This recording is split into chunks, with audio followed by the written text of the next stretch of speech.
महाभारत काळात सोन्याचे मुकुट होते, नंतर राजा महाराजांचे फेटे आले, नंतर छत्रपतींचा जिरेटोप आला, नंतर पेशव्यांची पगडी आली, ब्रिटिशांची काळी हॅट आली, काँग्रेसची पांढरी टोपी आली, व्ही.पी. सिंगची फरकॅप आली. डोक्यावर काय ठेवायचं त्याचं मटेरियल आणि कलर चेंज झाला, परंतु पॉवर टेंडन्सीत काडीचाही बदल झाला नाही. सत्ता सत्ता असते. मग ती महाभारत काळातली असो, रामायणातली असो, ब्रिटिशांची असो अगर मोगलांची असो, अमेरिकेची असो अगर जपानची असो किंवा एका साखर कारखान्याची असो, सत्ता सत्ता असते. पॉवर टेंडन्सी हा प्रकारच वेगळा आहे आणि सत्तेवर राहणारा मनुष्य त्याच्या अस्तित्वासाठी जे जे खेळ करतो ते खेळ जगात सर्वत्र सारखेच असतात. या सर्व राजकीय विसंगतीचं हे धावतं अवलोकन म्हणजे या प्रासंगिका. एखाद्या व्यंगचित्रासारखा हा थोडासा मराठीतला वेगळा प्रकार आहे. कमीत कमी शब्दात अग्रलेखाचा विषय मांडण्याचा हा प्रयत्न आहे. काही वर्षापूर्वी एक मुख्यमंत्री सिमेंटच्या थैलीत अडकला होता. त्याचा मजकूर तुम्हाला ठाऊक आहे, कारण तो पोस्टकार्डवर लिहिलेला होता. इतर मुख्यमंत्र्याचे मजकूर तेच असतात, बंद पाकिटात असतात. मजकूर सारखेच, प्रत्येकाचं एक प्रतिष्ठान असतंच. आणि या संदर्भात मग जे जे भाष्य ते लोक करतात, ज्या ज्या पद्धतीने निवडणुका लढवतात, ते आपण पाहिल्या की इतके लाख रुपये निवडणुकासाठी लोक का खर्च करतात आणि हे पैसे कोण देतं. आणि मग या निवडणुकांना पैसे पुरवणारे लोक 5-5 वर्ष आपल्या राज्यकर्त्यावर कसं वर्चस्व ठेवतात हे आपण जवळून पाहतोच. आजकाल लोकसभा निवडणूक जिंकायची असेल तर 1 कोटी रुपये पाहिजेत, विधानसभेत जायचं असेल तर 50 लाख पाहिजेत, पडायचं असेल तर कमीत कमी 15 ते 20 लाख रुपये लागतात.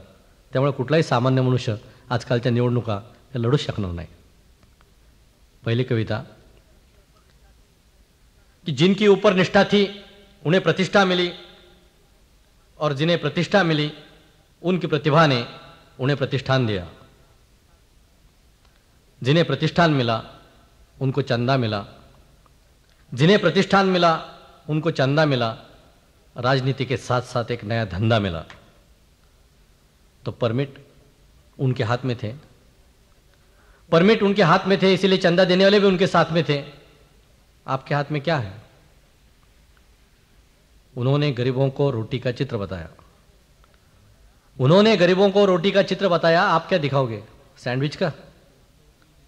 तो जब वे थे तब वे भी खाते थे, अब ये है तो ये भी खाते हैं. खाने की चीजें खाते हैं. कोई कैश में ऑन खाता है, कोई ऑन में चेक खाता है, कोई कैश में ऑन खाता है, कोई ऑन में चेक खाता है. चुनाव इन्हें खाता है, ये चुनाव के लिए खाते हैं. अरे चुनाव नहीं होता तो कौन यहाँ आता? अगर चुनाव नहीं होता तो कौन यहाँ आता? और चुनाव के नाम पर कौन नहीं खाता?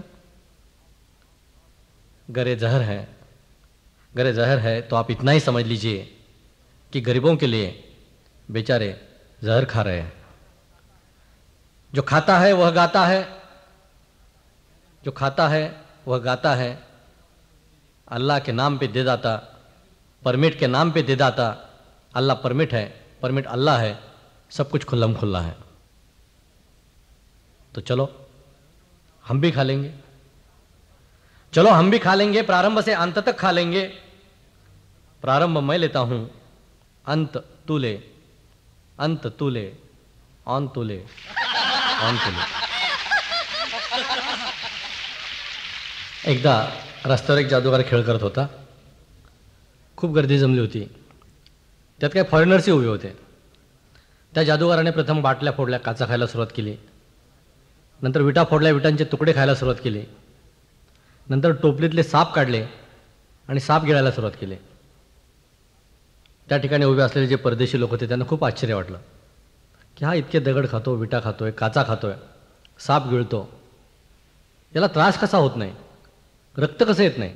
त्याने शेजारच्या त्या भारतीयाला विचारलं आहे का की मी बघतो हे तर सत्य, पण हे कसं शक्य आहे, इतके साप, इतक्या काचा, इतक्या विटा. तर शेजारचा भारतीय म्हटला जाऊ द्यावं, हे काहीच नाही. आमचे मिनिस्टर बघा अख्खं धरण खातात पण ढेकर सुद्धा देत नाहीत. असं हे राजकारण. पक्षापेक्षाही व्यक्तिभोवती हळूहळू हे राजकारण गुरफटत चाललं. ज्या पक्षाचा नेता लोकप्रिय असेल तो पक्ष निवडून येऊ लागला. नेत्याची लोकप्रियता घटली की हळूहळू तो पक्षही विसर्जित होऊ लागला. आणि मग नेत्याचा काढूनी मोठा फोटो, नेत्याचा काढूनी मोठा फोटो, सुंदर त्याला फ्रेम करा. जो वरी सत्ता तो वरी भत्ता, खुर्चीवरती प्रेम करा. जो वरी सत्ता तो वरी भत्ता, खुर्चीवरती प्रेम करा. असं आसनावर प्रेम करणारं राजकारण सुरू झालं. हळूहळू दिल्लीतून मुख्यमंत्री लादले जाऊ लागले. असेच एक विनोदी मुख्यमंत्री आपल्याला लाभले. यांनी काय केलं एकदा की इतिहासाच्या पुस्तकातला पलायन शब्दच काढून टाकला. लोकांनी मागणी केली. वास्तविक इतकी वर्ष हा शब्द कोणाच खटकलेला नव्हता. परंतु असं असतं, गठ्ठ्याने मतदान आपल्याला हवं असतं, निवडून यायचं असतं. त्यामुळे शक्यतो मतदारांना नाराज करायचं नाही हे राजकारण सुरू होतं. आणि जेव्हा त्यांनी इतिहासाची पानेच बदलायला सुरुवात केली तेव्हा आम्ही लिहिलं होतं की शेख बाबा शेख भोसला वदला, शेख बाबा शेख भोसला वदला की इतिहासाची पाने बदला. प्रतापगडावर अफजल खानाने आत्महत्या केली होती. प्रतापगडावर अफजल खानाने आत्महत्या केली होती आणि शिवाजीची फौज तिथे श्रद्धांजली वाहण्यासाठी गेली होती. अरे शाहिस्ते खानाने शिवाजीची बोटे छाटली होती म्हणून तर महाराजांनी वाघनखी घातली होती. खूप प्रयत्न करूनही औरंगजेब हिंदू होत नव्हता, म्हणून संभाजी रागाने डोळे फोडून घेत होता. तेव्हा मित्रांनो, या भोसलेंचं ऐका, धर्मांतर केलं ते खंडीभर पायका. तर निश्चित कळत नव्हतं की आपलं सरकार निधर्मी आहे का, अमका आहे का, तमका आहे का. सामान्य लोकांचं डोकंच चालत नाही कधीच. आणि राजकारणी मात्र सगळ्यांची जात जोपासत असतात, कारण त्यांना निवडणुकात ती हवी असते. तुम्ही ज्या गावात आता, ज्या गल्लीत जाता, त्या गल्लीत जर तुमच्या जातीची मतं जास्त असतील तर तुमची लायकी जास्त. तुमच्या जातीची मतं कमी असतील तर राजकारणी तुम्हाला कधीही विचारणार नाहीत. आणि अशा पद्धतीने मेजॉरिटी असून सुद्धा एक अस्थिर सरकार आपण दरवर्षी बदलताना पाहिलं. हे मेजॉरिटी असून दरवर्षी मुख्यमंत्री का बदलतोय सामान्य लोकांच्या कधी लक्षातच आलं नाही. नंतर मात्र हे कुठेतरी थांबलं पाहिजे असं दिल्लीला सुद्धा वाटलं. तेव्हा 3 वर्षात 3 मुख्यमंत्री झाले. 3 वर्षात 3 मुख्यमंत्री झाले तेव्हा दिल्लीच्याही लक्षात आले की 2 या 3 बस. 3 वर्षात 3 मुख्यमंत्री झाले तेव्हा दिल्लीच्याही लक्षात आले की 2 या 3 बस. त्यांनी बंडखोरांना तंबी दिली, महाराष्ट्राला तांबी दिली आणि सीएमच्या पाळण्याला जराशी लांबी दिली.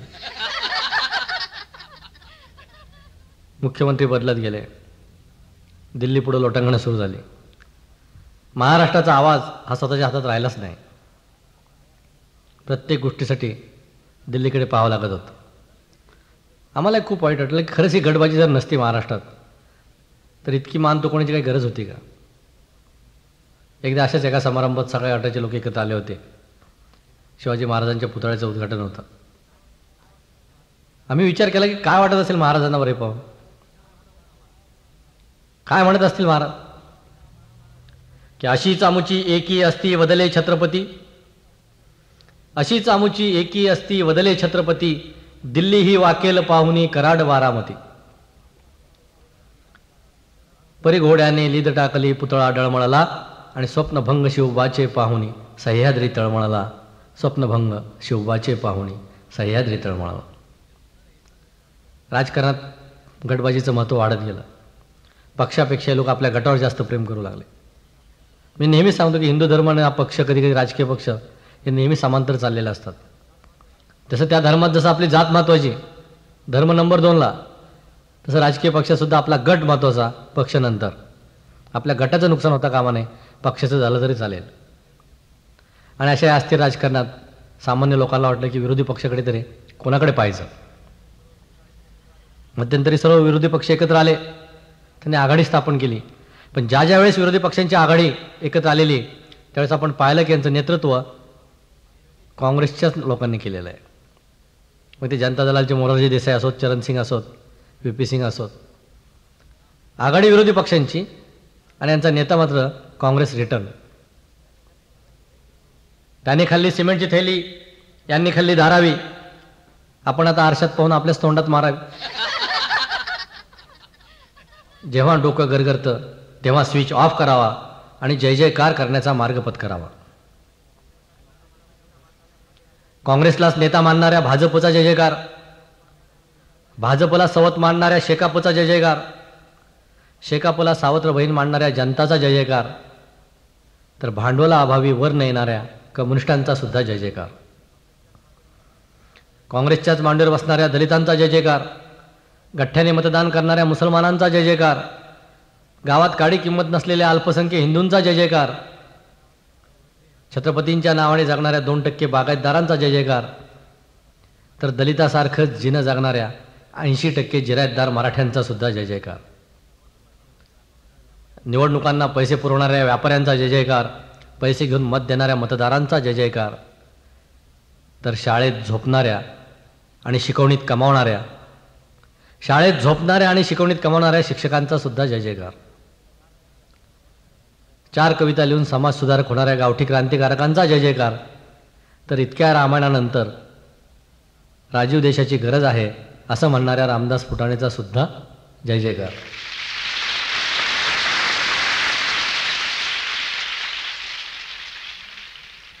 तेव्हा आता एकंदरीत सगळीकडे जय जयकार करण्याचं राजकारण हे सुरू झालेलं आहे. परंतु ज्याचा आपण जय जयकार करतो तो मनुष्य उद्या त्याच पक्षात असेल हे कशावरून?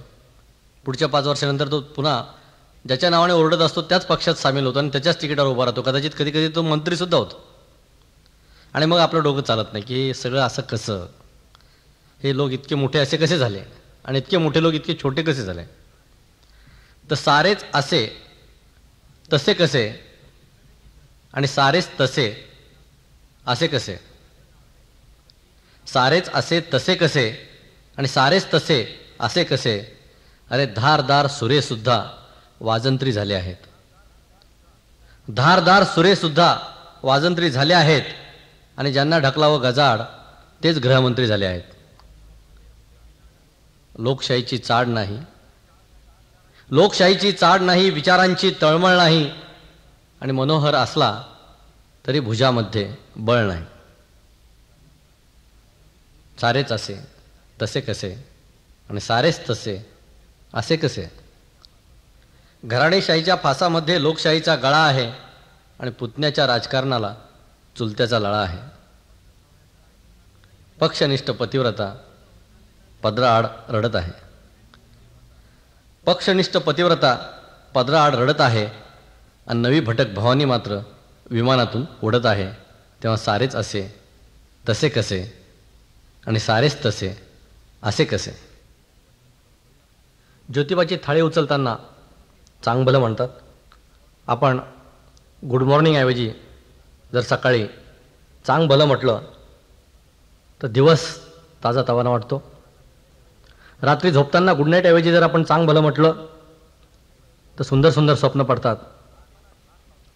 ग्लासाला ग्लास लावताना इंग्रजी चेअर्स ऐवजी जर आपण मराठीत चांग भलं म्हटलं तर सॉलिड मराठी झटका किंवा इंग्रजी किक बसते. ही कविता ऐकण्यापूर्वी तुम्हाला एकच विनंती की इथून पुढं चेअर्स म्हणू नका, चांग भलं म्हणा. चांगलं हो भलं हो. चेअरमन साहेबाच्या हातात ग्लास आहे आणि आपलं राजकीय भूतकाळ ते पाहत आहेत, त्यात हळूहळू त्यांना भविष्य दिसू लागतं. सकाळ कधी काळी भगवा झेंडा आटके पार फडकला होता, कधी काळी भगवा झेंडा आटके पार फडकला होता, म्हणूनच यांचाही जीव दिल्लीतच अडकला होता. दुपार दिल्लीतून गल्लीत आले, गल्लीतून घरात आले, घरातही एकटेच आता बाटलीचा ग्लास झाले. संध्याकाळ सत्ता संपत्तीची आस, सत्ता संपत्तीची आस मुलाबाळांची पैदास मना जाळत जाळत अशी आत येत आहे. कधी उसाच्या मळीचा, कधी खादीच्या कांजीचा वास घेतं घेतं आत्मा पहिलं तिरी जात आहे. पहिलं तीरावर कुणी रचत आहे तर सरण, सरणावर हा आत्मा आज शोधे कण कण, कणाकणात पेटलं या देहाचं सरपण, ढासळले हार तुरे मनी हसल सरण. ग्लासा हाताचा सुटला खाली पडून फुटला, फुटलेल्या काचातून एक सुर उमटला. तुझा कावळा होईन, तुझा कावळा होईन, तुझ्या पिंडाला खाईन, पुनर्जन्म मी घेऊन लोकसभेत जाईन. तुझा कावळा होईन, तुझ्या पिंडाला खाईन, पुनर्जन्म मी घेऊन लोकसभेत जाईन.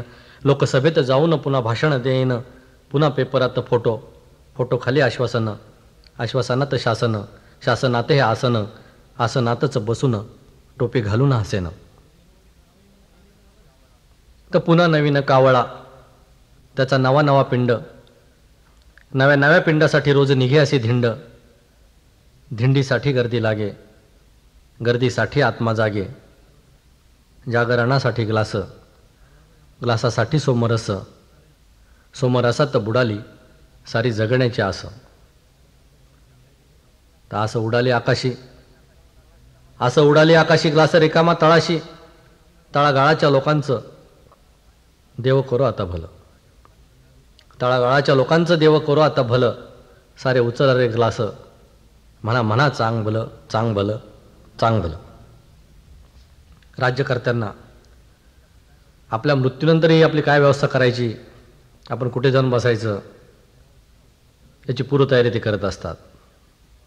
पिढ्याना पिढ्या आपली मुलं बाळं त्या आसनावर कशी राहतील याची सोय ते करत असतात. आणि मग हे राजकारण, ही घराणेशाही सगळीकडेच आपण पाहतो. जिल्हा परिषदामधून पाहतो, विधानसभेत पाहतो. परंतु मला वाटतं की याला निष्क्रिय बुद्धिवंत जास्त जबाबदार आहेत. आपल्या देशातले बुद्धिवंत कधीही निवडणुकांना मतदान करण्यासाठी जाणार नाहीत. तिथं रांगेत उभं राहावं लागतं ना, उन्हात उभं राहावं लागतं. हे त्यावेळेस पिकनिकला लोणावळ्याला जातील किंवा आणखी महाबळेश्वरला जाऊन बसतील. जेव्हा निवडणुका असतात तेव्हा दुर्लक्ष करायचं आणि 5-5 वर्ष मात्र या राज्यकर्त्यांच्या नावाने रडत बसायचं. आणि अशा निष्क्रिय बुद्धिवंतामुळे राजकारणातला रांगडेपणा हा वाढत चाललेला आहे. एकदा अशाच एका बुद्धिमान तरुणाचं, ज्याचा लोकशाहीवर 100% विश्वास होता, त्याचं लग्न झालं. आता लग्नानंतर जेव्हा पहिल्या रात्री तो पलंगावर बसला आपल्या नूतन पत्नीच्या शेजारी, काय बोलावं याने बायकोला, लग्नाची पहिली रात्र आहे. पण हा अतिबुद्धिमान लोकशाहीवादी याने सुरुवात केली. फ्रान्सची लोकशाही, युरोपची लोकशाही, अमेरिकेची लोकशाही. त्या बिचारीला राजकारणात काडीचाही रस नव्हता. रात्रीचे 12 वाजले, 1 वाजले, 2 वाजले, ती जांभई देऊ लागले. मग रात्री 2 नंतर त्यांनी सुरुवात केली. गुरुजी काय म्हणाले, देवरस काय म्हणाले, लोहिया काय म्हणाले, या देशातल्या गरिबातलं आणि श्रीमंतीतलं अंतर कसं कमी केलं पाहिजे. ती बिचारी मनातल्या मनात म्हणाले की बाबा तुझ्या माझ्यातलं अंतर कमी करणं मला काय करायचं आजच्या दिवस तरी त्या गरिबीचं. पण नाही, हा तरुण लोकशाहीवादी आणि बुद्धिमान बोलत राहिला. अगदी पहाटे पहाटे त्यांनी आपल्या पत्नीला प्रश्न विचारला की आदेश असेल तर सुरू करू.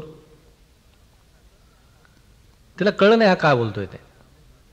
परंतु हा लोकशाहीत वाढलेला, शिस्तीत वाढलेला, आणि जोपर्यंत वरून आदेश येत नाही तोपर्यंत काही करायचं नाही, ही त्याची राजकीय शिस्त. ती बिचारी नवीन, तिला काहीच कळलं नाही हा काय बोलतो ते. याने पुन्हा प्रश्न रिपीट केला. ती गप्प राहिली. याला वाटलं की ज्या अर्थी ती गप्प आहे त्या अर्थी तिची इच्छा नाही, आणि अशा वेळी जर तिच्या अंगाला आपण स्पर्श केला तर तो लोकशाहीवर बलात्कार ठरण्याची शक्यता. पहिली रात्र लोकशाहीच्या चरणी समर्पित. दुसऱ्या दिवशी पुन्हा फ्रान्सची लोकशाही, युरोपची लोकशाही. 5 रात्री लोकशाहीच्या चरणी समर्पित झाल्या. 6व्या दिवशी तिची मैत्रीण आली. म्हणजे अगं सांग ना लग्नाच्या गमती जमती वगैरे. ते म्हणले कसल्या डोंबल्याच्या गमती जमती. म्हणले रात्रभर येऊन फ्रान्सची लोकशाही आणि युरोपची लोकशाही एवढंच बोलतात, आणि पहाटे पहाटे तेवढा एक प्रश्न विचारतात. म्हणे मैत्रीण म्हटली अगं तो शिस्तीत वाढलेला आहे, बुद्धिमान आहे, लोकशाहीवादी, तर तो लोकशाहीच्याच मार्गाने जाणार. तर तू त्याला आदेश दे आणि बघ तो काय करतो. 6व्या दिवशी लोकशाही मार्गाने त्यांचा संसार सुरू झाला.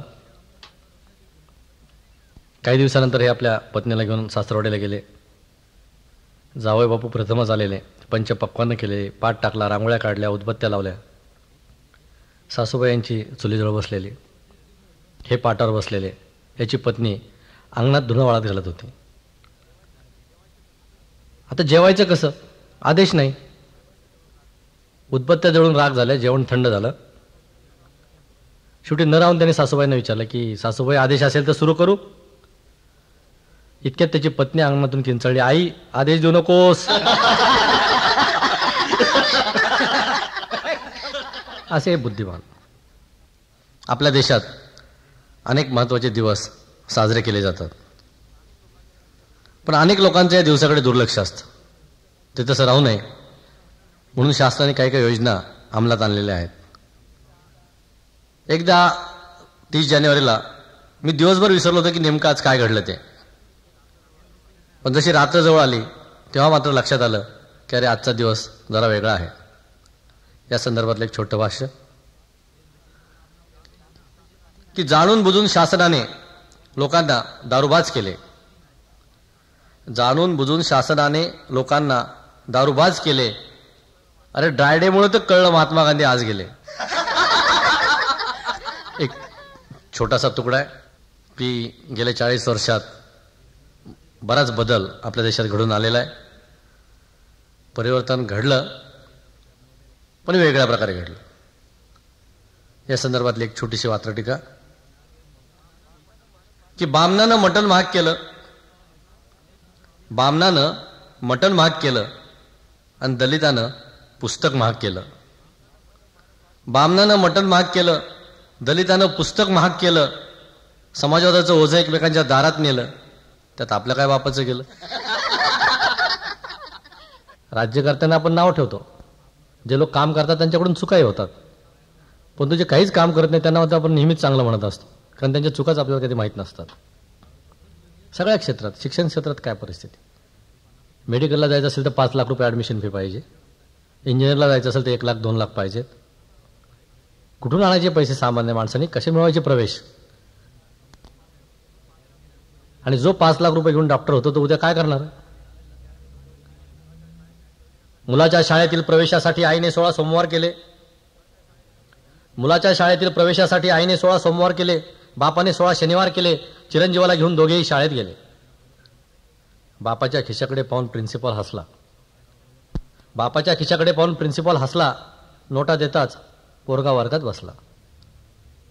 शाळेला पैशाची गरज आहे. शाळेला पैशाची गरज आहे. पोराला शाळेची गरज आहे. बापाला पोराची गरज आहे. गरजेला पैशाची तहान आहे. गरजेला पैशाची तहान आहे. आणि आपला देश महान आहे. आपला देश महान आहे. तिथं शिक्षण क्षेत्रात पैसे दिल्याशिवाय प्रवेश मिळत नाही. तिथं पुढे भविष्य काळात या विद्यार्थ्यांच्या वाट्याला काय काय वाढलेलं असेल सांगता येत नाही. आज सगळीकडे आपण पाहिलं तर शिकलेल्या लोकात बदमाशांचं प्रमाण आपल्याला जास्त दिसून येतं. आणि कमी शिकलेले लोक या मातीशी जास्त प्रामाणिक आहेत. शिकलेल्या लोकांचे आता सर्व व्यवहार पैशावरच अवलंबून असल्यामुळे नको ते लोक नको तिथे आपण लोंबकळताना पाहतो. ज्या लेखकांना आम्ही आदरपूर्वक वाचनालयात पाहत होतो, ग्रंथात पाहत होतो, ते आम्हाला आजकाल भिंतीवर लोंबकळताना दिसतात. लेखक मध्यरात्रीला मुंबईत गोलपिट्यावर फिरू लागले. एनर्जीच्या गोळ्या विकत बेडरूम्समध्ये शिरू लागले.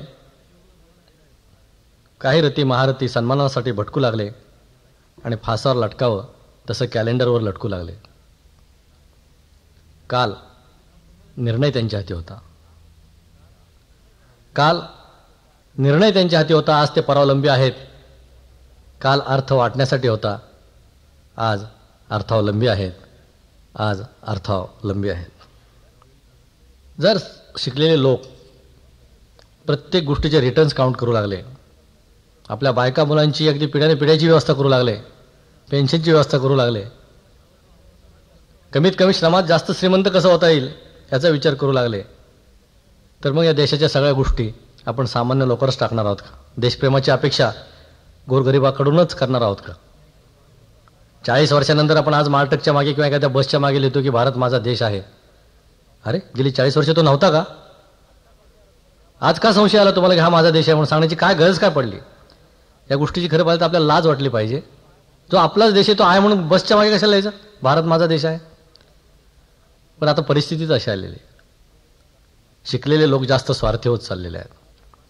शाळांच्या क्रमिक पुस्तकात एक पान छापून आलं होतं. येते प्रतिज्ञा छापून येते प्रत्येक पुस्तकात की भारत माझा देश आहे, आम्ही सारे भारतीय भाऊ आहोत. ही प्रतिज्ञा छापून आल्यापासून या देशात जास्तीत जास्त जाती आणि धार्मिक दंगे झालेले आहेत. कारण शाळेमध्ये कॉलेजमध्ये पुढचे सर्व धडे शिकवतात, पण हे पहिलं पान प्रतिज्ञेचं कधी शिकवत नाहीत. आज शिकलेल्या लोकांच्या अंतःकरणात आपण डोकावलं तर आपल्याला हे ऐकायला मिळतं की भारत कधी कधी माझा देश आहे. भारत कधी कधी माझा देश आहे. आम्ही सारे भारतीय अलग अलग आहोत. माझं आयुष्य हा काही राष्ट्रीय एकात्मतेचा प्रबंध नाही. माझं आयुष्य हा काही राष्ट्रीय एकात्मतेचा प्रबंध नाही. त्यामुळे अन्य जाती धर्माशी माझा काडीचाही संबंध नाही. माझ्या जातीचा माणूस, माझ्या धर्माचा माणूस, माझ्या जातीचा माणूस, माझ्या धर्माचा माणूस हाच माझा भाऊ आहे आणि माझा देश माझा खाऊ आहे. खाऊन खाऊन तो संपणार आहे. प्रांताप्रांतांची जुंपणार आहे. जुंपल्यानंतर फाटतील, एकमेकांना लुटतील आणि पुन्हा नवे परकीय साम्राज्यवादी येतील. पुन्हा नव्या स्वातंत्र्य संग्रामासाठी नवे टिळक, नवे गांधी होतील. त्यांचेही पुतळे उभे राहतील. पुतळ्यावर कावळे बसतील आणि खुर्चीवर बगळे बसतील. पुन्हा आम्ही एक होऊ. पुन्हा आम्ही एक होऊ. स्वातंत्र्याचे गाणे गाऊ कि हम सब एक है. हिंदू मुस्लिम भाई भाई, हिंदू सिख भाई भाई, हिंदू ईसाई भाई भाई, हिंदू जैन भाई भाई, हिंदू बौद्ध भाई भाई, हिंदू हिंदू सुद्धा भाई भाई. तोपर्यंत मित्रांनो मला माझ्या स्वप्नांची तहान आहे आणि या देशापेक्षा मीच महान आहे. मी माझ्यासाठी जगतो, मी माझ्यासाठी मरतो. मी माझ्यासाठी जगतो, मी माझ्यासाठी मरतो. आरशात पाहून मी मलाच नमस्कार करतो.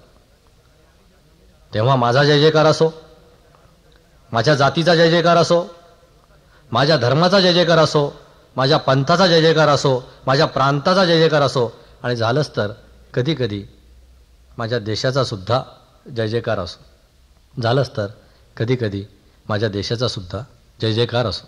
खेड्यातले बुद्धिमान तालुक्याच्या ठिकाणी आलेत. तालुक्यातले बुद्धिमान शहरात येत आहेत. तिथून सगळे बुद्धिमान पुण्यात किंवा मुंबईत येऊन केंद्रित झालेले आहेत. त्या ठिकाणचे जे काही क्रीम असतील ते दिल्लीला किंवा अमेरिकेत जात आहेत. एकतर्फी असा ब्रेन आपला एक्सपोर्ट होत चाललेला आहे आणि हळूहळू भारत रिकामा होत चाललेला आहे.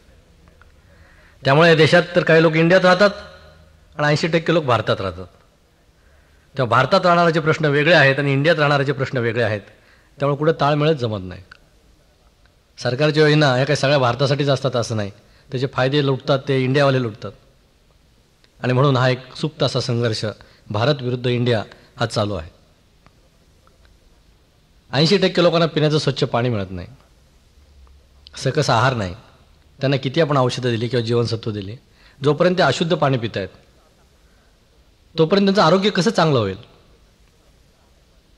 मुंबईसारख्या ठिकाणी आपण सकाळी पार रेल्वेच्या कडेने लोक बसलेले असतात.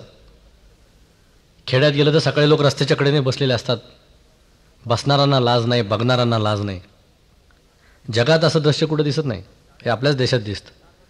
पण 40 वर्षात कधी आपल्याला अशी लाज वाटली का की असं पुढे दिसता कामाने प्रत्येक ठिकाणी स्वच्छतागृह झालीच पाहिजेत. लोकांमध्ये तरी ती वृत्ती आहे का? खेड्यामध्ये खूप मोठे वाडे असतात. श्रीमंत लोक आहेत, बागायतदार आहेत. बायकांच्या गळ्यात 20-20 तोळे दागिने असतात. परंतु 2000 रुपयाचा संडास त्या कधी बांधणार नाहीत. सकाळी बाहेरच जाऊन बसतील. लग्नाच्या वरातीवर 5-5 हजार रुपये खर्च करतात. पण 5,000 रुपयाचा एक स्वच्छ असा संडास बाथरूम ते कधी बांधणार नाही. 40 वर्षात जिथे साधी ही अक्कल आपल्याला आली नाही तिथे या देशाची आणखी किती वर्ष लागणार प्रगतीसाठी कळत नाही आपलं. एकदा एक माणूस नेहमीच्या सवयीप्रमाणे रस्त्यावर बसायला गेला. तो बसणार, तोच एक हवालदार पळत पळत आला. ए तिथे बसू नकोस. बसणाऱ्या माणसाने हवालदाराकडे लक्ष दिलं नाही. तो बसला. हवालदार पळत पळत आला. म्हटला, बाबा रे तुझ्या पाया पडतो, तू आजच्या दिवस तरी इथे बसू नकोस. या रस्त्याने मंत्र्याची गाडी जाणार आहे आणि त्यांनी जर हे दृश्य पाहिलं तर माझी नोकरी जाईल. तू आज दुसरीकडे कुठेतरी बैस. बसणारा मनुष्य शांतपणे म्हणाला, हवालदार तू का काळजी करतोस? अरे माझं त्या मिनिस्टरचं कॉम्प्रोमाइज झालेलं आहे. हवालदाराला खूप आश्चर्य वाटलं की या बसणाऱ्या माणसाचं आणि मंत्र्याचं काय कॉम्प्रोमाइज झालं असेल. त्या बसणाऱ्या माणसाने शांतपणे त्या हवालदाराला सांगितलं, हवालदार माझं त्या मिनिस्टरचं असं ठरलंय की दर 5 वर्षांनी मी त्यालाच मत द्यायचं, त्यालाच असेंब्लीत पाठवायचं. असेंब्लीत जाऊन तो काय करतो हे मी विचारायचं नाही आणि इथं बसून मी काय करतो हे त्याने विचारायचं नाही. आता ज्या देशात असं कॉम्प्रोमाइज झालेलं आहे म्हणून मला नेहमी मी म्हणतो की हा देश कधीही कीर्तनाने सुधारला नाही, तमाशाने बिघडला नाही. मस्तीत चाललेला देश आहे. याला कुठल्या तरी धर्माची मिरवणूक आवडत असते, मग ती लाल रंगाची असो, हिरव्या रंगाची असो, निळ्या रंगाची असो, भगव्या रंगाची असो. कुठेतरी नाचत नाचत कुणाच्या तरी मागे हिंडत राहायचं किंवा कुणाच्या तरी नावाने गाणे म्हणतो लेझिम खेळत राहायचं. या सवयी या लोकांना इतक्या लागलेल्या आहेत की त्यांना स्वतःचे प्रश्नसुद्धा कळत नाहीत की आपले स्वतःचे व्यक्तिगत प्रश्न काय आहेत. आपल्याला मिळणाऱ्या पैशातला खर्च हा धर्मावर किती करावा आणि घरातल्या आरोग्यावर किती करावा याची सुद्धा अक्कल आपल्या लोकांना नाही आहे. आणि आमचे पुढारी ते कधीही सांगणार नाहीत, कारण ते तुमच्याकडे मतदार म्हणूनच पाहतात. तुमची जात ते जोपासतात. आता प्रत्येक निवडणुकीत तुमच्या जातीला ते महत्त्व देतात, त्या जातीचा म्होरक्या पहिल्यांदा कॅश करतात. युनिव्हर्सिटीत गेलं तर प्रत्येक फॉर्मवर तुम्हाला तुमची जात लिहावी लागते. पण आता या पद्धतीला काहीतरी मूठमाती दिली पाहिजे, ही कालबाह्य झालेली, असं कधी लोकांना वाटत नाही. जात जात होती, जात येत होती, जात जात होती, जात येत होती, जात जाताना जातीला भेटली, जवळ खेटली आणि तशीच रेटली सचिवालयापर्यंत, मदिरालयापर्यंत आणि शिवालयापर्यंत. जात बोलू लागली, जात डोलू लागली, जात हलू लागली, सभेतून, वर्तमानपत्रातून आणि परिषदामधून. जात जातीला चिकटली, जात जातीला चिकटली, दुसऱ्या जातीला खटकली, तिसऱ्या जातीने हटकली, स्वधर्मी निधर्मी परधर्मी होऊन. तर ही जात जाणार नाही, जात दुधावरची साय, जात जाईल कशी, जात गुळावरची माशी. तर जात पाहता लोचनी सुख झाले ग साजणी, जात पाहता लोचनी सुख झाले ग साजणी, तो हा छत्रपती बरवा, तो हा पेशवा बरवा, भाऊ सत्ताळू ही जोडी, जात जातीला आवडी, जात जातीला आवडी. हे चातुर्वर्ण्याचं विष, हे चातुर्वर्ण्याचं विष आमच्या मेंदूत कालविलं गेलं. त्या विषारी धुंदीत मुठभर परकीयांच्या टाकसाळीत तयार झालेल्या नाण्यांचं लक्ष्मीपूजन निर्लज्जपणे कित्येक वर्ष आम्ही केलं. या जातीभेदाच्या खडकावर, या जातीभेदाच्या खडकावर सर्व धर्मसमभावाचं वृक्षारोपण झालं आणि फळाची अपेक्षा करीत असतानाच त्या खडकानंच धर्मांतर केलं. तेव्हा उद्याच्या अंधाराला जर इंटरकास्ट मॅरेजेस झाले नाहीत, आंतरजातीय विवाह झाले नाहीत, तर उद्याच्या अंधाराला सांगेल भविष्य काळ, भारतात ही कधी कधी उगत होती सकाळ, भारतात ही कधी कधी उगत होती सकाळ. आंतरजातीय विवाह ही काळाची गरज आहे. या जाती व्यवस्थेला मूठमाती देणं ही काळाची गरज आहे. पण आजचे तरुणसुद्धा आम्ही पाहतो की ते आपली जात जोपासण्यात दंग आहेत आणि मग कळत नाही की देशाचं पुढं काय होणार. जर या देशाला उज्ज्वल भविष्यकाळ पाहिजे असेल तर महात्मा ज्योतिबा फुले, डॉक्टर बाबासाहेब आंबेडकर यांची समता आणि स्वातंत्र्यवीर सावरकर यांचा विज्ञानवाद जर एकत्र आणला तरच या देशाला उज्ज्वल भविष्यकाळ मिळणार आहे. पण आपल्याकडे जे फुले आंबेडकरांचं नाव घेतात ते सावरकरांचं घेत आहेत, त्या नावाची अलर्जी त्यांना. जे सावरकरांचं नाव घेतात ते फुले आंबेडकरांचं घेत नाहीत. कुणाला तरी सिंदूर थापून देव करण्याची काही गरज नाही. त्यांचे जे चांगले विचार आहेत ते घेतलेच पाहिजेत. काही मतभेद असू शकतात, सगळेच काही ईश्वर नाही आहेत, तर ज्यांचे ज्यांचे चांगले विचार आहेत ते जर आपण एकत्र केले तरच आपल्याला उज्ज्वल भविष्यकाळ मिळणार आहे, याची जाणीव समाजाला झाली पाहिजे. परिवर्तनासाठी आपली मानसिक तयारी होणं अत्यंत आवश्यक आहे. मग ते धर्माच्या बाबतीत असो किंवा आपल्या प्रांताच्या बाबतीतही असो. महाराष्ट्रातल्या मराठी माणसाची सुद्धा मला कधी कधी खूप चिंता वाटते. हा मराठी माणूस जर उद्योगात आला नाही, व्यापारात आला नाही आणि सतत आर्थिकदृष्ट्या परावलंबी राहिला तर महाराष्ट्रातसुद्धा त्याला काहीच किंमत राहणार नाही. म्हणून त्याने स्वतःत परिवर्तन घडवून आणणं अत्यंत आवश्यक आहे.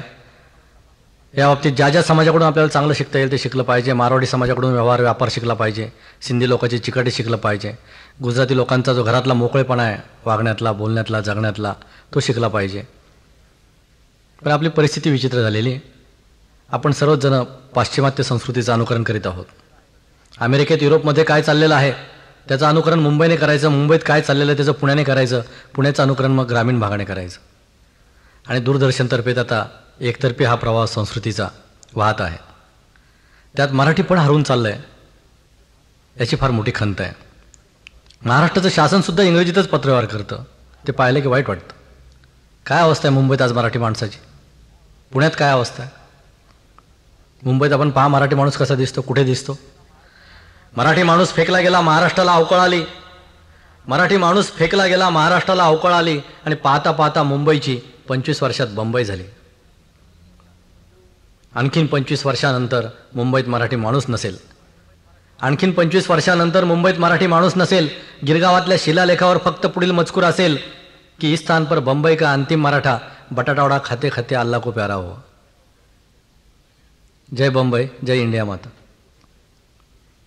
तीच गोष्ट पुण्याची की मुंबईचेच अनुकरण करीत पुणे पुढे पुढे जात आहे. मुंबईचेच अनुकरण करीत पुणे पुढे पुढे जात आहे. जेधे गाडगीळ दारात उभे आणि रामाशेट्टी आत आहे. ज्ञानी सत्तेचे भाट झाले.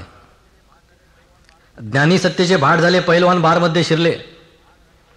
ज्ञानी सत्तेचे भाट झाले, पैलवान बारमध्ये शिरले. लक्ष्मीच्या आक्रमणापुढे सरस्वतीचे दास हरले. फ्लॅटवर फ्लॅट उभे, फ्लॅटवर फ्लॅट उभे, वाडे पायाखाली पुरले आणि उत्सव किंवा दंगलीसाठी गणपती पुरतेच पुणे उरले. मराठी माणूस मागे पडला.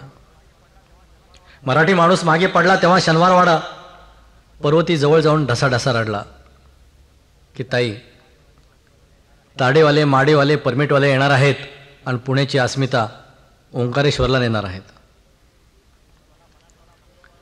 सुरतवाला बनातवाला बंगलोरवाला येतील आणि सह्याद्रीचे दगड धोंडे सीमापार नेतील. सदाशिव पेठेला आज अवकाळ आले आहे आणि पुणेकर मंडळी आता पुन्हा वाला झाले आहे. आमदार खासदार बाईसारखे ठेवत असतात आणि गळ्यात गळा घालून व्यापारी जेवत असतात. नंबर 2ची घरे सर्वत्र लखलखीत आहेत आणि प्रत्येक पक्षाचे नेते व्यापाऱ्यांच्याच पालखीत आहेत. तर पर्वतीने डोळे पुसले. पर्वतीने डोळे पुसले, भाऊ रडून उपयोग काय. नोकरीच्या शोधात असतात मराठी तरुणांचे पाय. बाप जन्मी कधी यांना व्यापार नीट जमला नाही आणि व्यापाऱ्यांचे जोडे पुसण्यात मराठा कधी दमला नाही. मुठभर बागायतदारांना जातीचा माज असतो. मुठभर बागायतदारांना जातीचा माज असतो आणि ज्याच्या खिशात पैसा त्याचाच आवाज असतो. तेव्हा इथून पुढील राजकारणी हा पैसाच ठरवणार आहे.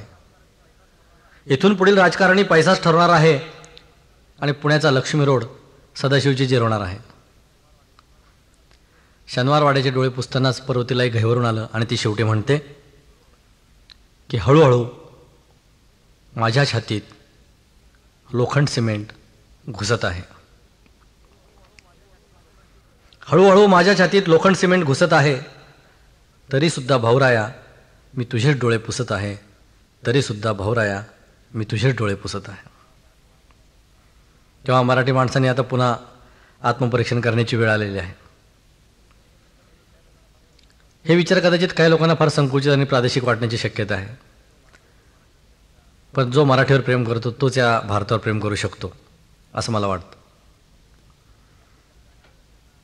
राज्यकर्त्यांना काही गोष्टी निवडणुकीसाठी बोलायच्या असतात, त्यामुळे ते मराठीपणाबद्दल बोलणार नाहीत आणि कदाचित ते प्रतिगामी ठरण्याची शक्यता आहे. निवडणुका जिंकण्यासाठी लागणारी जी भाषा आहे ती ते वापरत असतात. जेव्हा जेव्हा निवडणुका जाहीर होत असतात त्याच्या पूर्वीचे जे बजेट येतात आपण पाहतो की त्या बजेटमध्ये कधी टॅक्स वगैरे लावत नाहीत कारण मतदार नाराज होतात. या संदर्भात एकदा मी एक वात्रटिका लिहिली होती की निवडणूक लाजत लाजत म्हणाली, निवडणूक लाजत लाजत म्हणाली हे प्रिय गळ्यात कर नका टाकू. निवडणूक लाजत लाजत म्हणाली हे प्रिय गळ्यात कर नका टाकू, मला लाज वाटते.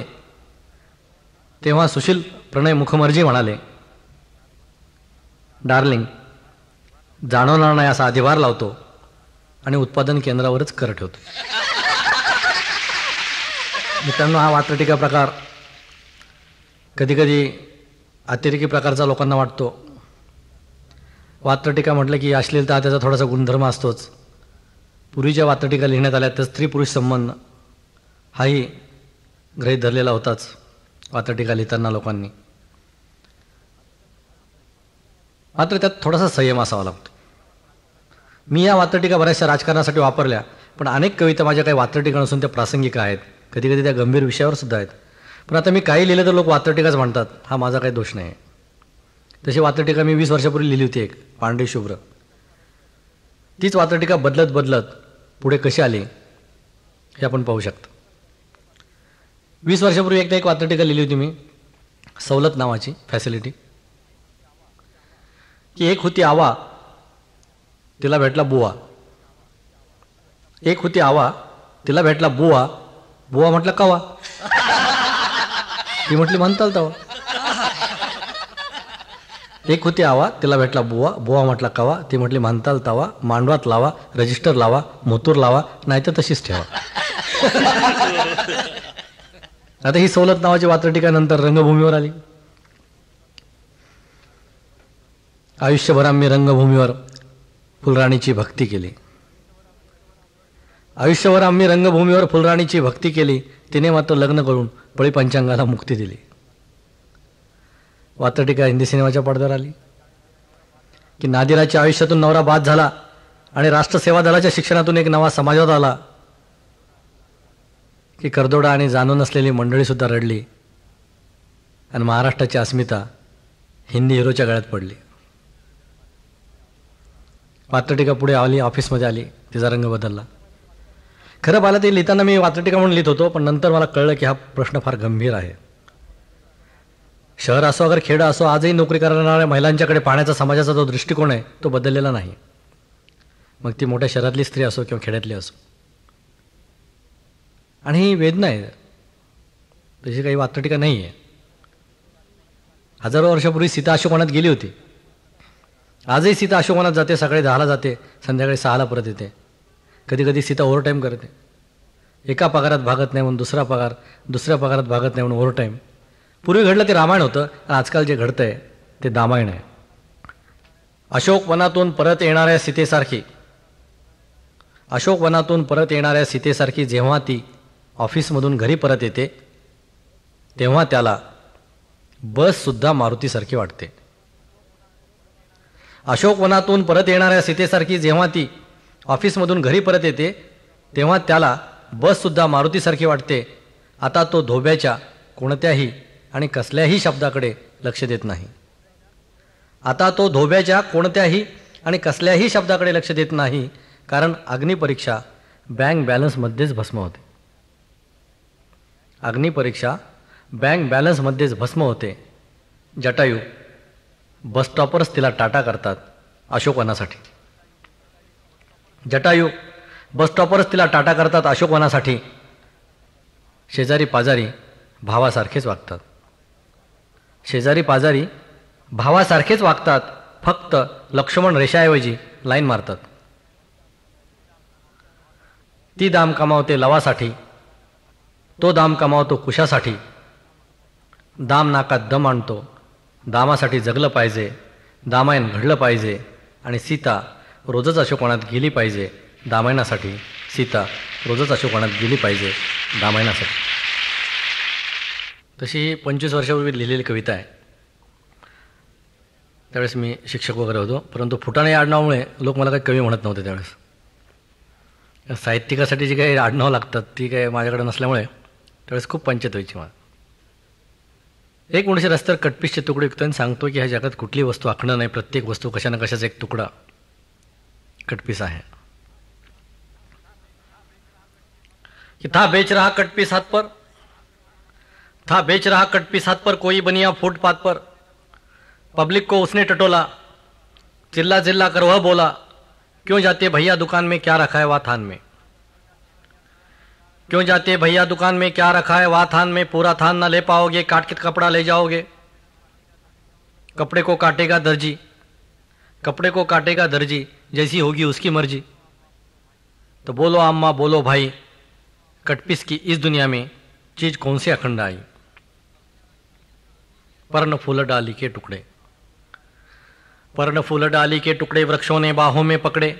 इसी वृक्ष को काट काट कर, टेढ़ी सीधी छांट छांट कर, फर्नीचर बन गया हमारा, कटपीस का है खेले सारा. तो बूंद कटपीस है धारा की, पाण्याचा थेंब. बूंद कटपीस है धारा की, धारा कटपीस है बादल की, बादल कटपीस है सागर का, सागर कटपीस है धरती का, धरती के कटपीस को कहते देश हमारा, देश हमारा. देश के कटपीस को कहते प्रांत हमारा, प्रांत हमारा. प्रांत के कटपीस को कहते जिला हमारा, जिला हमारा. जिले के कटपीस को कहते गांव हमारा, गांव हमारा. गांव के कटपीस को कहते घर है मेरा, घर है मेरा. और घर के कटपीस को कहते तन है मेरा, तन है मेरा. अरे ना तन तेरा ना तन मेरा शरीर, हे ना तन तेरा ना तन मेरा, माँ बाप के कटपीस है हम। ना तन तेरा ना तन मेरा, माँ बाप के कटपीस है हम, बच्चा है कटपीस हमारा। तो कटपीस से है सेज हमारी, कटपीस से है मेज हमारी, कटपीस का है कफन हमारा, और कटपीस में है दफन हमारा। तो कटपीस से है सेज हमारी, कटपीस से है मेज हमारी, कटपीस का है कफन हमारा, कटपीस में है दफन हमारा। तो कटपीस से ना नफरत करना, पूरे थान पर कभी न मरना। चिल्ला चिल्ला कर वह बोला, भेद सभी सृष्टि का खोला, जोड़ी कहीं पर कहीं अकेला, दुनिया है कटपीस का मेला, कटपीस ले लो, कटपीस ले लो, कटपीस ले लो। तर हे सर्व जाती धर्माचे कटपीस एकत्र जोडून आपल्याला राष्ट्रीय एकात्मतेचं सुंदर चित्र तयार करायचं आहे। आणि ही जबाबदारी शिक्षकांनी किंवा इतर ज्या सार्वजनिक संस्था असतील त्यांनी घेतली पाहिजे। राज्यकर्त्याकडून ही अपेक्षा करता कामा नयेत, कारण त्यांचं सर्व राजकारण हे निवडणुकीवर असल्यामुळे त्यांना ते जमणारही नाही। आणि पाहिलं आपण की विरोधी पक्षांनी सुद्धा प्रत्येक वेळेस काय काय देऊ लावले ते पाहिलं, जेव्हा जेव्हा ते एकत्र आलेत। बोफोर्सच्या तोफा टाकल्या, सत्तेवर आले, किती वर्ष टिकले, काय कारभार केला। गदा जाऊन पिस्तूल आलं, गदा जाऊन पिस्तूल आलं, जाणीव पदोपदी झाली, आणि 5 पांडवांना वरून लोकशाही द्रौपदी झाली। हाती चक्र धरणारांचा सर्वत्र गौरव झाला, हाती चक्र धरणारांचा सर्वत्र गौरव झाला, आणि पांडव म्हणून मिरवणारा हात आज कौरव झाला। कर्नाटक गडगडले, कर्नाटक गडगडले, काय हे गडे पाप नाही। कर्नाटक गडगडले, काय हे गडे पाप नाही, आणि मेनकाच सांगत आहे की विश्वामित्र बाप नाही। पाहिलं आपण त्या अंदाजे राजकारण पाहिलं। त्यानंतर हे गेले, त्याच्या जागेवर दुसरे दाढेवाले आले। किती महिने राहिले, सारे संपले प्रताप सारी पांगली वरात, सारे संपले प्रताप सारी पांगली वरात, नाव जरी विश्वनाथ झाला अनाथ घरात। गेला गेला दाढीवाला त्याचा चेहरा सुतकी, गेला गेला दाढीवाला त्याचा चेहरा सुतकी, सारा पडकाचा वाडा आतनाचे भुताटकी। तर 4 महिन्याचा संसार, 4 महिन्याचा संसार किती किती नांदणार, 4 महिन्याचा संसार किती किती नांदणार, पुन्हा नव्या घरासाठी नवे दार शोधणार।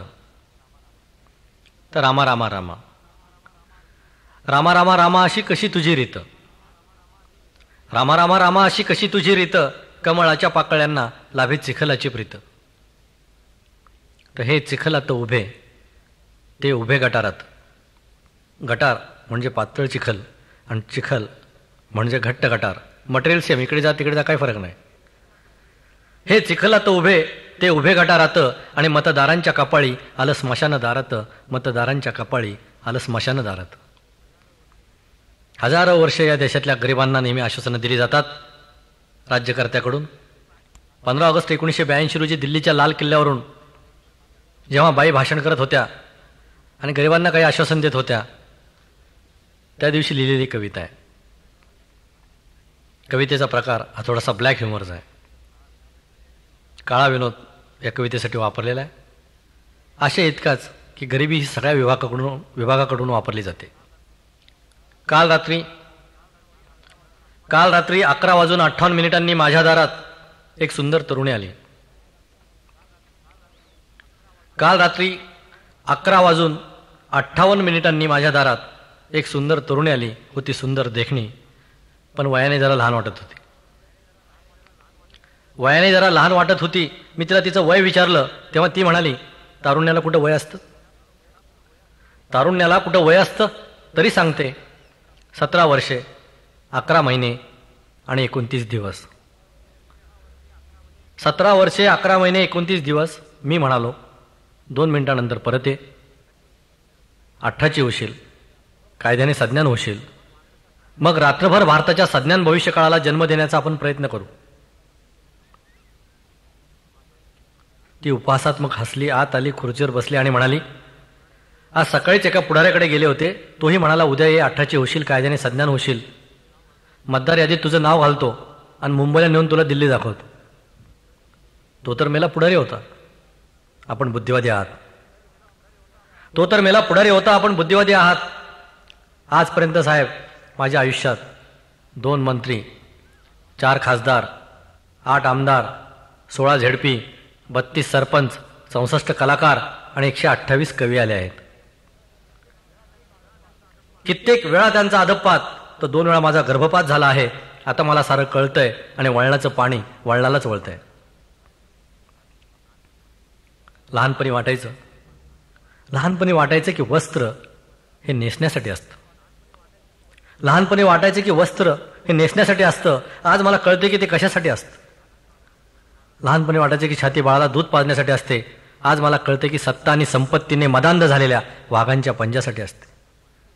लहानपणी वाटायचे की तारुण्य हे कुणाच्या तरी उंबरट्यावरचं माप ओलांडून त्याची गृहलक्ष्मी होण्यासाठी असतं. आज मला कळतंय की पैसे फेकणाऱ्या हातांच्या शय्येवर कलंडण्यासाठी असतं. आज मी मुलगी नाही, आज मी बाई आहे. बाईच्या हातात देशाचा इतिहास आहे. संज्ञान अज्ञानाची वयोमर्यादा हा नागरिकशास्त्राचा विषय आहे आणि विषय माझा धंदा आहे. गादीवर कोणत्याही रंगाचा झेंडा अंथरा. सर्व रंगाचे झेंडे मला आवडतात. झेंड्याचा रंग तर तुम्हाला पाहायचा आहे, मला तर आजची रात्र छताकडं आणि आयुष्यभर आकाशाकडे पाहायचं आहे. अरे विचार कसला करता. घरी 35 वर्षाची माझी आई माझी वाट पाहते. तिचा सुद्धा जन्म 15 ऑगस्ट 1947 रोजी झाला होता. तिच्या 1 कोटी झोपड्या आहेत, 10 कोटी खोपड्या आहेत आणि मुठभर तांदळासाठी त्या माझी वाट पाहत आहेत. ती जवळ आली होती, तिच्या डोळ्यात लाली होती आणि 2 मिनिटे झाली होती. तर आम्ही चित्रपटातील लोक, आमच्याबद्दल फार अफवा असतात. लोकांच्या फार गैरसमजुती असतात. पण वर्तमानपत्रातून खूप प्रसिद्धी मिळत असते. त्यांना वाटतं की हे लोक फार मजा करत असतात. पण वस्तुस्थिती वेगळी असते. खरं म्हणजे आमच्या डोक्यावर इतकं कर्ज असतं ना की ते कर्ज फेडता फेडता बाकी काय आम्ही फेडत नसतो. पण तरीसुद्धा लोकांना वाटतं की हे खूप मजा करत असतील. एकदा तुम्हाला एक ठिकाणी असंच विचारलं की तुम्हाला कधी श्रीदेवी भेटली का. आता रामदास नावाच्या माणसाला कधी श्रीदेवी भेटेल का. परंतु नाही म्हणावं तर मग आपल्या सिनेमाशी काय संबंध. तर आपण सिनेमातले आहोत हे दाखवण्यासाठी काहीतरी सांगावंच लागतं, बोलावंच लागतं. त्या माणसाला म्हटलं हो एकदा मला श्रीदेवी भेटली होती. तो म्हटलं कुठे भेटली. म्हटलं मला बागेत भेटली. मग तुम्ही काय केलं. काय नाही म्हटलं श्रीदेवीला घेऊन जरा बाजूला गेलो. मग पुढे काय केलं. मग नंतर एका धबधब्याखाली गेलो. म्हटलं मग पुढे काय केलं. म्हटलं मी काहीच केलं नाही, परंतु श्रीदेवीनेच मला जोरात मिठी मारली. जागा झालो, पाहिलं तर बाजूला बायको झोपलेली होती माझीच. तेव्हा तिच्याच डोक्यावर हात फिरत मनातल्या मनात म्हणालो कि किस की किस्मत में मिस का किस होता है और किस की किस्मत में मिसेस का ही किस होता है. किस की किस्मत में मिस का किस होता है, किस की किस्मत में मिसेस का ही किस होता है और किस की किस्मत का बदकिस्मती लेती है चुम्मा. किस की किस्मत का बदकिस्मती लेती है चुम्मा. अरे जो मिल गई उसे श्रीदेवी को नहीं मिली वो अम्मा. धन्यवाद.